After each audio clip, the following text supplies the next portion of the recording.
I'm sure I'm not alone when I say that I've interacted with somebody and have been confused on the way that they're acting towards me. There might be something that triggers them or causes them to act unwholesomely, impolitely, abusively, perhaps even. And more often than not, when we interact with these people or get into these situations, the first thing we do is go into defensive mode. And I'm sure you've been there as well. You want to protect yourself. You want to protect your heart. You want to protect your feelings, your self-esteem. But the true answer to this difficult situation lies beyond oneself. Because when you look at it objectively, you find the truth. And I'm going to explain this truth to you in a moment. And I'm going to do it with this really, really great reference. It's a PDF document. You can Google it and look it up. And it is called The Art of Not Being Offended.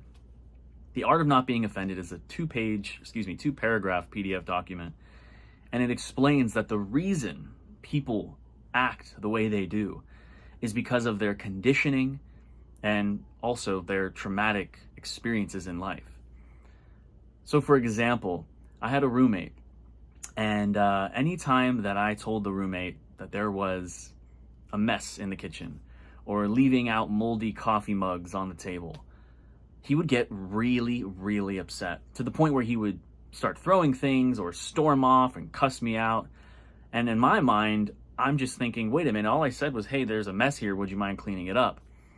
Of course, I was younger back then, and maybe I didn't portray it in the best way, but I definitely came from a wholesome place and came from it came to it with this compassion, or at least understanding that we live together, and this is something that I'm asking him to do. And at first I became really confused and upset because this person was getting loud and mean and angry. I wanted to protect myself. I wanted to avoid this person. I wanted to speak poorly of this person. But it wasn't until a few months later that he opened up and shared with me that he was abused by his mother for making messes at a very young age.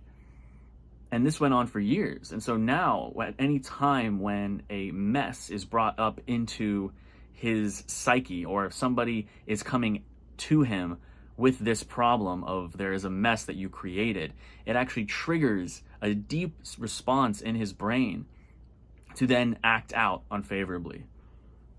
The art of not being offended has nothing to do with me.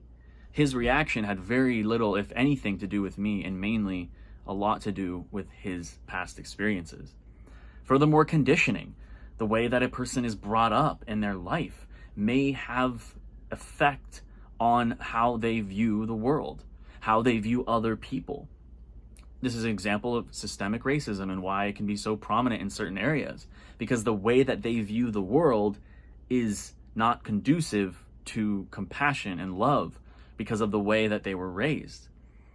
This is why also people who raise their children with acceptance, compassion, and love end up showing their children the way to be so much more at peace, so much more compassionate and loving towards others. And so what I really want to talk about in this video is, first off, look up that document because it's really profound. But secondly, that a lot of the things that we think about ourselves and about the world can be changed and can be retrained in our brains. So for example, if you're really addicted to your phone, while it may seem impossible to change that addiction, it is possible. You can create and strengthen new neural networks in the brain, and that's where that saying comes from. Neurons that fire together, wire together, meaning there's pathways in your brain, just like a car on a road. And the more that you drive that car on the road, the more that you do that certain thing, the more you strengthen that road, the more easier it becomes for your brain to go towards that pattern or go towards that way of thinking. So for example, if you want to work on, let's say, self-image, self-respect, not letting others harm you, and loving yourself, and it's something that you struggle with, well, I'm going to tell you the truth. It's possible, but that doesn't mean that it's going to be instant. Just like building a muscle in the arm and working out day after day, you need to return to yourself and return to that place of loving kindness for yourself again and again. And wow, it makes a difference. When you show up to change the way that you think again and again at every single day and every single moment that you can, you are retraining your brain. And I really wish more people really understood just the biological aspect of this, because it does go beyond spirituality and it does go beyond biology as well. But it's a blend of these two things, finding that inner peace within ourselves, finding those attachments or those aversions of why we struggle with certain things or why we have certain patterns in our brain that are unfavorable.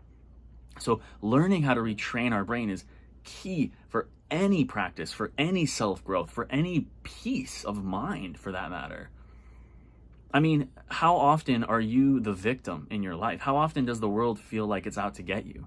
Or how often do you find others doing terrible things to you, being mean to you, being abusive? And how often do you find yourself attracting those people into your life? And I really, really believe that it goes hand in hand with biology and spirituality. The biological aspect of training our brains to think and act this way, and then in turn the spiritual aspect of the universal consciousness bringing this into our lives because it's what we believe about ourselves. So it starts simple. It starts today. It starts now. But the best thing that you can do for yourself, in my opinion, goes beyond affirmations even. It goes beyond journaling, but it's simple contemplation and meditation.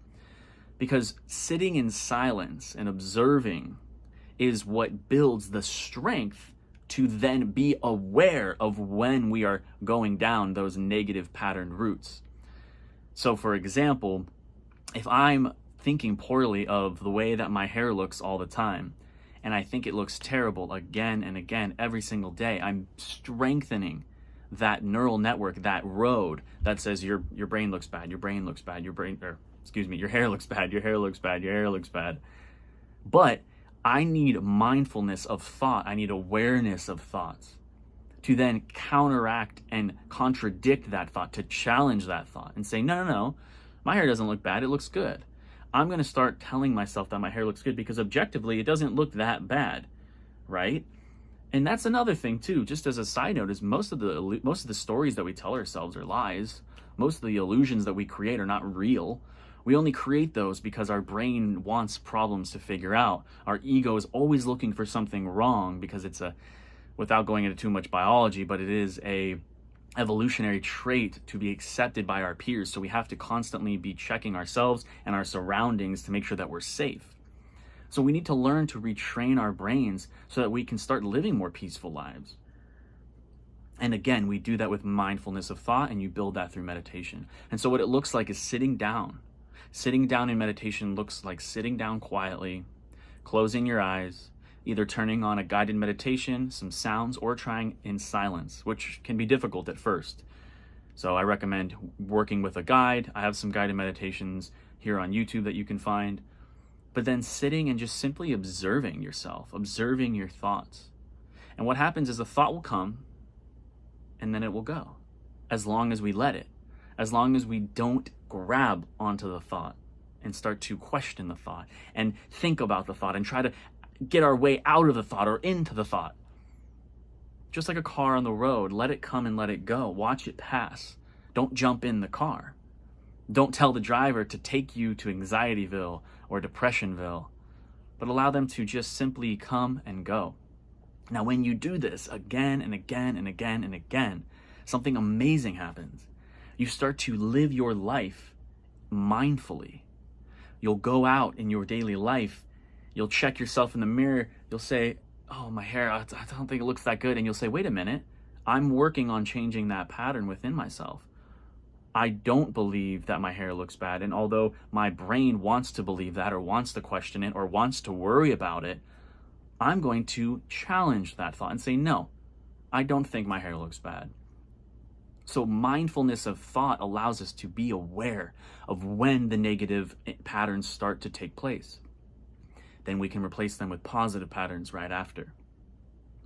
It's a beautiful practice. It takes time, and at first it can be difficult. I do teach this here on my YouTube channel. I also have Discord, and you can also work with me directly on how to change your brain and to fundamentally change the way your brain works so you can see yourself and the world in a better light. And this does something even bigger, on a bigger scale, that I've been thinking about recently, which is it helps us humans evolve. If you can take what I'm saying into practice, it will actually change the course of humanity. Because currently, our brains are hardwired to look for problems and fix those problems. But we live in a society where our food is very easily accessible. We have a roof over our heads, water is nearby. We have friends and family that we get to interact with. So most of the time, we're okay. We have our needs met. It's only this capitalistic societal standard, or even our own internal standard, that tells ourselves we need more. And because of that, we are always looking for problems to solve. It's a mix of old biology and new societal standards. We have everything we need, but our brain is always ready at any moment to question, to come into a place of, wait, what else do we need? What else do we need? So if we start to be mindful, if we start to train our brains to be at peace, if we start to understand that other people are reacting poorly to us simply because of their traumas and conditioning and has nothing to do with us, then we can start to change the way our brains actually function and are wired. And then if we do this well enough, when we have children, they will start to adopt that same type of thinking. And if we teach those children at a young age, when their brains are forming, they will start to be more at peace than the generations before them. They will be more happy and content. They will be more compassionate and giving to others. And it will overall advance the human race as a whole. And then they do the same with their children. Can you imagine 3 to 5 generations of people that meditate consistently, that are practicing loving kindness? I know that they're already doing this in the East, but imagine if the whole world was doing this. I think it's a beautiful thing. I think it's something that we can achieve together. And yeah, if you need any help with meditation, you know where to find me. But also, start now. Start sitting in silence. Start finding that peace within yourself and start changing the way that your brain actually functions. It is you who decides whether you are right or wrong. Whether you think you can or you can't, you are right. And in that way, everything is not our fault and everything is our fault at the same time. Things will or can happen to us at any moment, but it is our reaction to those things that decides what happens next.